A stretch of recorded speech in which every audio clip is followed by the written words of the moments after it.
Welcome back to the Bulletproof Fantasy Football Podcast. I'm your host, Drew Rosenchuck. You can follow me on Twitter at DFBeanCounter.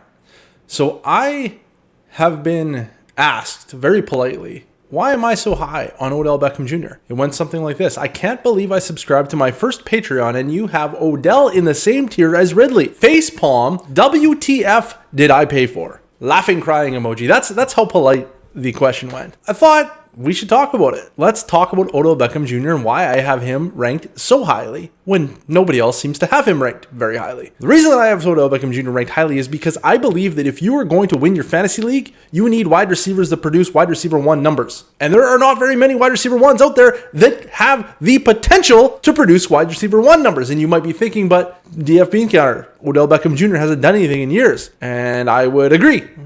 But it's not that simple. Football is never that simple. Fantasy football especially is never that simple. So let's dive into why that is not the case. So the first thing we're going to talk about is the size of the pie. Like, this is something that everybody knows, right? The Browns don't pass the ball. Kevin Stefanski came from Minnesota. They didn't pass the ball there. Kevin Stefanski came to Cleveland now, and they have not passed the ball the first half of the year. When you flip the script, though, when you look at early down pass frequency in games, in the close games, basically, when you're controlling for close games, you can see what the intention of the team is. And when you look at the Browns for the first 11 weeks of the year, that's, the beginning of the year, and then they had their bye week around week 8, and then they had 3 consecutive monsoon games where ain't nobody passing. When you look at that stretch, they are the 4th lowest team in intended passes. When you flip it and go from week 12 onward, including the playoffs, they are the 5th highest team. When you're looking at this, though, it's important to note that the end of the year is not more predictive than the entirety of the year. That could just be matchups. That could be a number of different things. What we do know is that the Browns shifted after they got Nick Chubb back, and with Kareem Hunt still playing there, and no Odell Beckham Jr., they had Jarvis Landry and literally no one else. This is a team completely devoid of pass-catching talent outside of the former LSU duo of Odell Beckham Jr. and Jarvis Landry. Outside those two, they got nothing else. So when we're looking at this and we see Odell gone, Chubb back, and the Browns now focusing on passing the ball, there might be something there. It might be nothing, but there's a chance, and that's really all we're asking for. This same kind of thing happened with the Buffalo Bills, if I recall, in 2019. They started passing the ball towards the end of the year, and now in 2020, they were like the most pass-happy team in football. So there's a chance. I'm not saying it's 100% going to happen. I'm saying there is a chance. And when we look at Stephon Diggs last year was a player that everyone knew the Bills don't pass, and everyone knew Josh Allen wasn't good at throwing the football. So everyone knew that Stephon Diggs did not have a high ceiling, except for that whole thing about he might have a high ceiling because what if things change?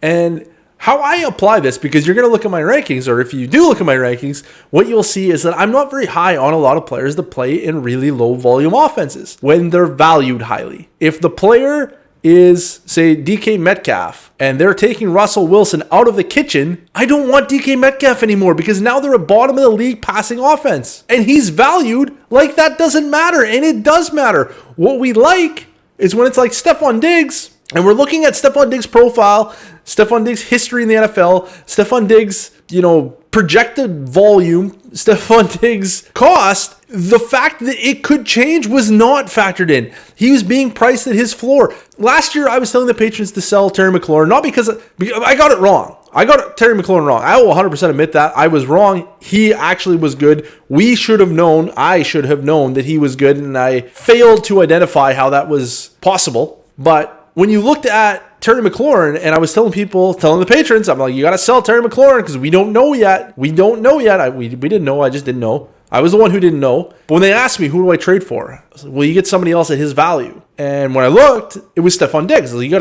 to pivot from McLaurin, who may be terrible, we don't know yet, to Stephon Diggs, who's at least a wide receiver 2. Like, his volume will be wide receiver 2 at worst. And if things get better, then he could be a lot higher. I'd never dreamed in a million years he'd be what he was in 2020, which was like wide receiver 2 overall or wide receiver 1 overall. I can't recall. I thought he had an outside chance at maybe a wide receiver 1 season if Josh Allen was even remotely capable. I didn't think that Josh Allen was remotely capable. Another L for me on this episode. You're welcome. But the fact is that Stephon Diggs' volume dictated that he had a high ceiling if it all came together. And at worst, he had a high floor because of his volume.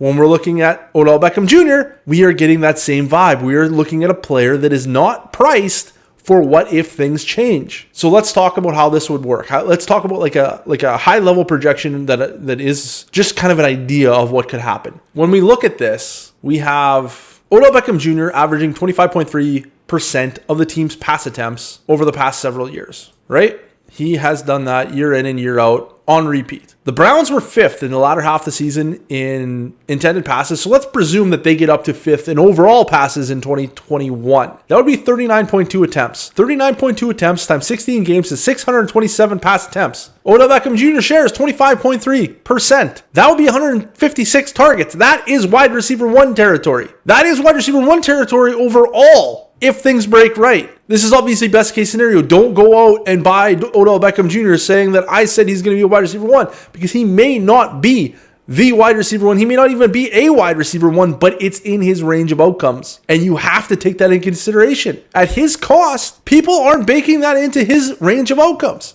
It needs to be there. Anyways, the Browns finished 28th in pass attempts in the regular season with 31.8. That's 31.8 times 16 games is 508 attempts for the season. 508 times 25%, Odell Beckham's share is 127 targets. This is what we're talking about with his floor. 127 targets is still a back end tight end or wide receiver 1 if he has a decent season. If the efficiency's there, he's a back end wide receiver 1, which is really exciting. So Odell Beckham Jr., as we know, has been terrible the past 3 years. In 2018, though, he had a 28.5% target share. In 2019, it was 25.6%. And in 2020, it was 25.3% if you exclude the game that he got hurt like 10 plays in. That's a 3-year average of 26.47%. That's a really, really strong target share. We chase volume. If you're not chasing volume and you're chasing efficiency, you're doing it wrong. You need to chase the sticky stats.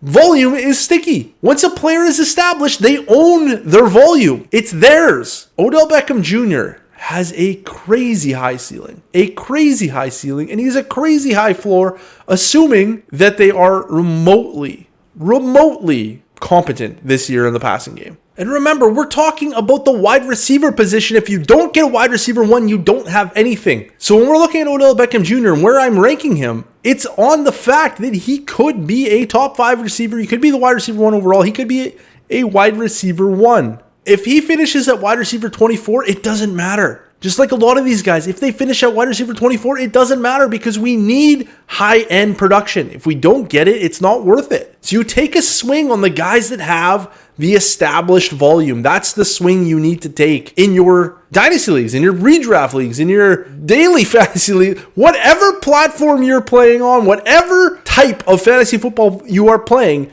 you bet on volume. That's where the smart money is. Bet on Odell Beckham Jr.